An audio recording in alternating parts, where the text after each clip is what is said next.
Hey, what's up? This is the Titanfall Princess, and today I want to talk about Street Fighter 6, or rather, the future of Street Fighter games. As many people know, Street Fighter 2 set the standard for 2D fighting games by incorporating a 6-button layout, creating characters with a unique backstory, and also crafting a revolutionary soundtrack and sound effects that to this day is iconic. Okay, while it can be argued that other games like King of Fighters or many SNK fighting games had a superior fighting game system, that still wouldn't have been possible without Street Fighter 2. A matter of fact, you would be hard pressed to find a fighting game that doesn't have the classic quarter circle forward punch motion or any other mechanics in Street Fighter game, including how characters can change a move in order to use it, like Gayu or Bullrog. Street Fighter 2 also had the first commercially successful female in a fighting game.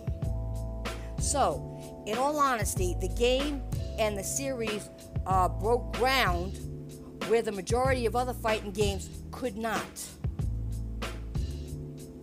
And as usual, with every success comes a sequel. And surprisingly, every sequel to Street Fighter has been an improvement until we got to Street Fighter V. Now, I'm sure there will be some Street Fighter player that will disagree with this, but at least wait until I make my point before you disagree. Now, Street Fighter V launched in 2016, 2 years after the last Street Fighter release, which was Ultra Street Fighter 4, and 3 years after Killer Instinct for the Xbox One. And to the many diehards, okay, this was the game we had been waiting for. An updated Street Fighter game for the 8th generation of consoles with online and all the trimmings with it.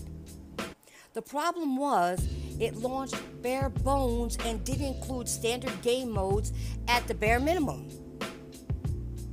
Okay, it had no arcade mode, no versus computer mode, or any content offline that probably worked offline. Not even the survival mode that still used online to track your progress for fight points and new colors for outfits. Street Fighter V launched with the promise of catering to newcomers while also being a competitive Street Fighter game that was online focused. In hindsight, every person that paid a full $60 for it, like myself, ended up with a disc that really didn't have any use offline. And trust me, there were plenty of times Street Fighter V went offline just for service maintenance. And I know some of you can relate to that. You know, as time went by, Capcom ended up patching the game several times per season, causing many Street Fighter V players to regret the new patches or ask, what the hell is Capcom doing? But I digress, because this is an ongoing issue with many fighting games.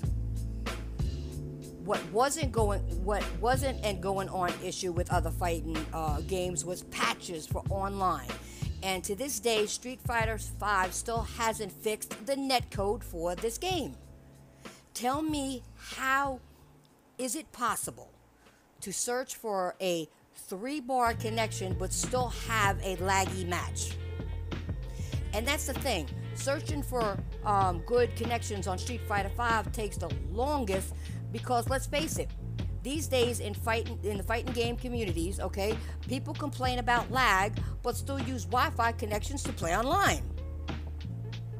Now, NetherRealm Studios ended up having a good alternative,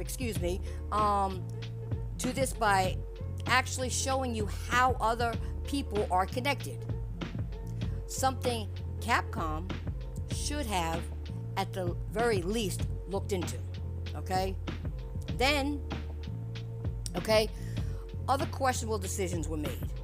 Since Street Fighter V as a game didn't sell enough copies and is one of the worst selling Street Fighter games to date, Capcom, I don't know why I keep mixing it up, Capcom decided to put microtransactions in the game, of all things, okay?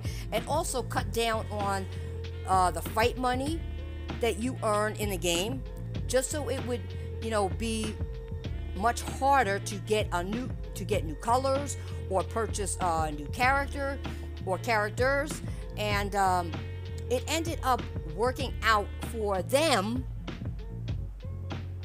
because the fan base put money into new costumes and new characters.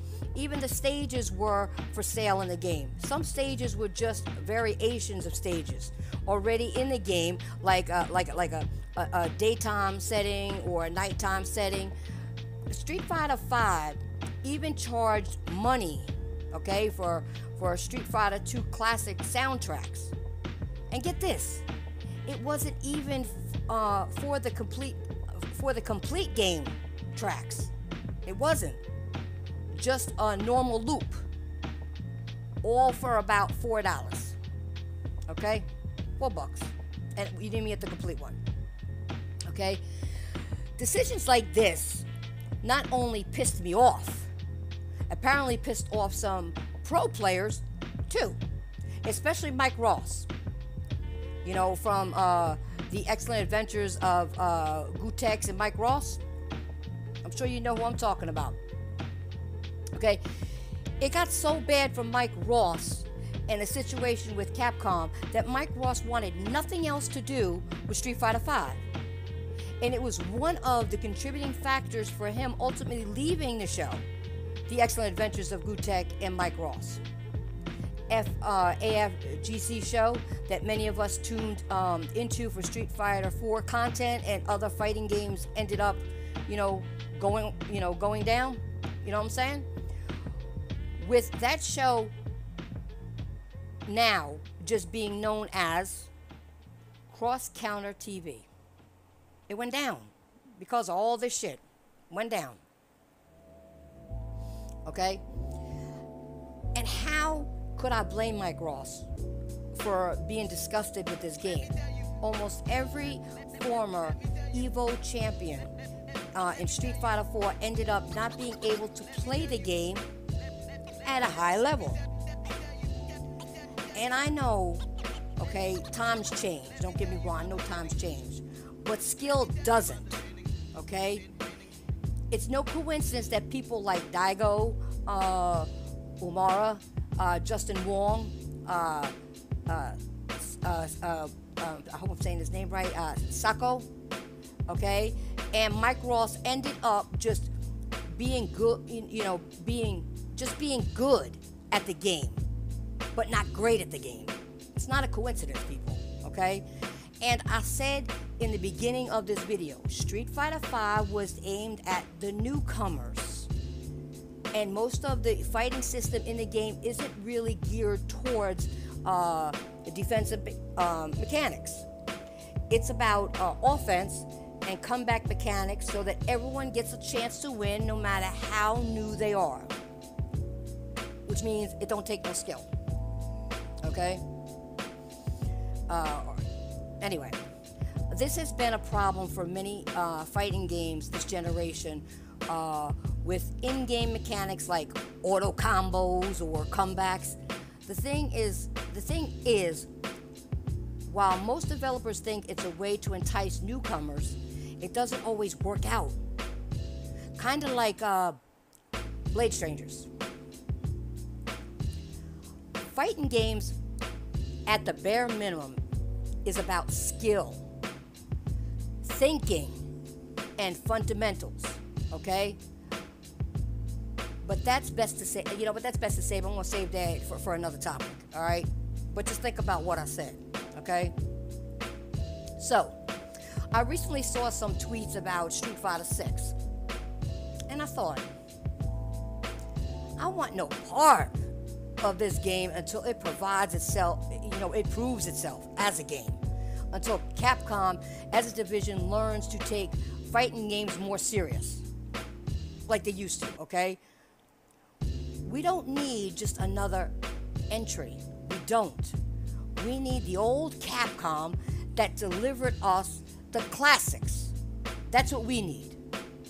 Now, keep in mind that Street Fighter 6 could very well end up being a really good game. But everyone has to be on the same page about just how bad Street Fighter 5 really was. You gotta be on the same page. If it had less finishing moves, less stages, less game modes, less moves, no proximity normals at all, and it felt like a really dumbed down version of Street Fighter. So sure you can have fun with the game. Yeah, you can. But as soon as you hop online, here we go, and fight Ken, then another Ken, and then a guy, then another guy, then a Kuma, and more Kumas, okay? Then really take the time to see how imbalanced the game is. I can't imagine anyone wanting to pay a full $60 for it. Why pay that when there are games like Tekken 7 or Guilty Gear Revelator 2? There are much more balanced. They are much more balanced and are filled with much more content. Okay? Now, the last thing I'm going to say before I get out of here is they need to, if they're going to do this game, not do what they did with Street Fighter 5. With like I said, all the downloads, all the patches. Give us a full game. I'm not paying no $60. I'm not buying it. Okay? Until it's proved myself. I don't want to wait for my characters. Wait for this, wait for that. And I don't want you to be dumbing down characters, nerfing other characters, buffing this one, unbuffing this one, over-buffing this one, under-nerfing this one. I don't want that shit in the game. So until they prove to me that they came back as classic Capcom, I'm not getting the game. Those are my thoughts. See you guys later. I'm out of here.